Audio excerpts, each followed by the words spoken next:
এখন হচ্ছে একটু দুধ জাল দিচ্ছি বাবানের জন্য, তার কারণ হচ্ছে স্কুলে যায়নি। আর এখন প্রায় ঘড়িতে 10:30 বাজে, হ্যাঁ 11:15 বাজে। তো যাই হোক, ও সকালবেলা টিউশনে গিয়েছিল, এসে একটু শুয়ে পড়েছিল, তো খাওয়া দাওয়া কিছু করেনি।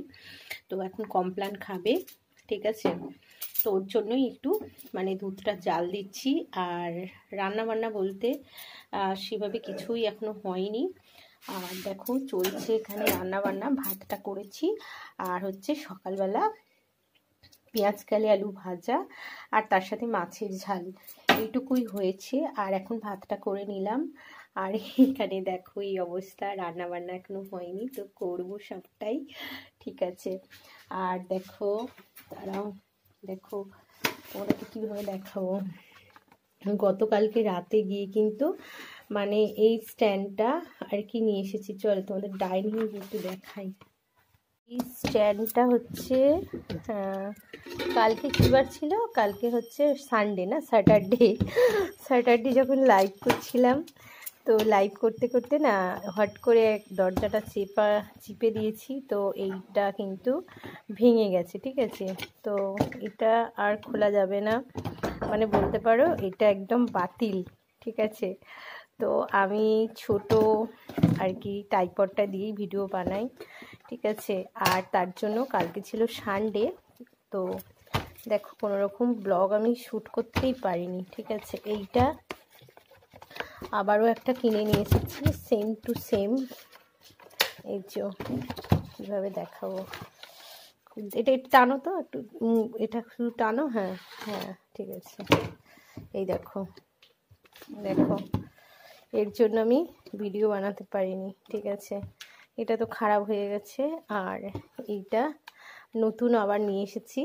আর আমার একটা রিং আছে যেটা কালার হয়, তো রিং দিয়ে তো সবসময় ভিডিও শ্যুট করা যায় না, যেটা আর একটা কি বলে স্ট্যান্ড আছে যেটা বড়, তো ওটা কোনো দাঁড়িয়ে ভিডিও শ্যুট করলেই ঠিক আছে। তো ছোটোখাটো যেহেতু কিচেনে রান্নাবান্নাটাই আমি বেশি শ্যুট করি, তো তার জন্য এই ট্রাইপডটাই ঠিক আছে।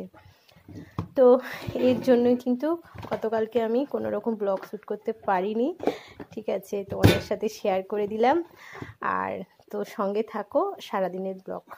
তো এখানে দাঁড়িয়েই কিন্তু আমি কমপ্লানটা বানিয়ে নিলাম, দেখো এই যে। তো এইভাবে বানিয়ে দিলে তবেই খাবে, তা না হলে আমার ছেলে আর কি খাবেই না কিছু, বুঝেছো। মানে কমপ্লান দিয়েছি, তার সাথে দুধ দিলাম, চিনিটা কখনো কখনো দিই কখনো কখনো দিই না, তো এটা ওকে দিয়ে দেবো। এখনও রান্না বান্না সবটাই বাকি আছে, তো চলো। আর এখন বানাবো হচ্ছে পাবদা মাছ, যেটা নুন হলুদ আর কাঁচা সর্ষের তেল দিয়ে মাখিয়েছি। আর এই মাছগুলো না যখন ভাজা হয় প্রচণ্ড পরিমাণে থাকে, তাই একটু ঢাকা চাকা দিয়ে কিন্তু মাছটা ভাজতে হবে, নাহলে চোখ মুখ পুরো পুড়েই যাবে। অবশেষে কিন্তু দেখো স্নানটাও কিন্তু সেরে নিলাম, এরপর আছে পুজো, সবাইকে খেতে দেয়া। তো সকালে ঘুম থেকে উঠে সময় মতো ব্রেকফাস্ট এবং লাঞ্চ সবটাই কিন্তু গুছিয়ে করে নিলাম, প্লাস সংসারের কাজকর্ম। তো যেভাবে আমি গুছিয়ে করে থাকি সেটাই আজকে তোমাদের সাথে শেয়ার করলাম। তো চলো, অনেক কিছু কাছাকাছি করেছি, সেগুলো কিন্তু সমস্ত শুকর দেব। সব মিলিয়ে আজকের ওয়েদারটা কিন্তু খুব একটা ভালো না, যেহেতু শীতকাল। আর স্নানটা সেরেছি, আকাশটা একদম মেঘলা। চলে এলাম নিচে, আর এই তো দেখো এখন কিন্তু এই সমস্ত প্লেট ধোয়াধুয়ি করছি, এরপর খাওয়া দাওয়ার পালা। তো চলো আজকে কী রান্না বান্না করেছি সবটাই শেয়ার করে দিই। তো এখানে দেখো বানিয়েছি খুব কম পরিমাণে একটু বাঁধাকপি, আর এই হচ্ছে পাবদা মাছের ঝাল, যেটা কিন্তু সর্ষে আর কাঁচা লঙ্কা বাটা দিয়ে।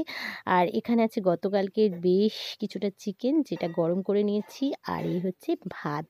তো আজকে দুপুরের লাঞ্চ মেনু আমাদের এটাই, আর যেটা সকালবেলা বানিয়েছিলাম মাছের ঝাল সেটাই।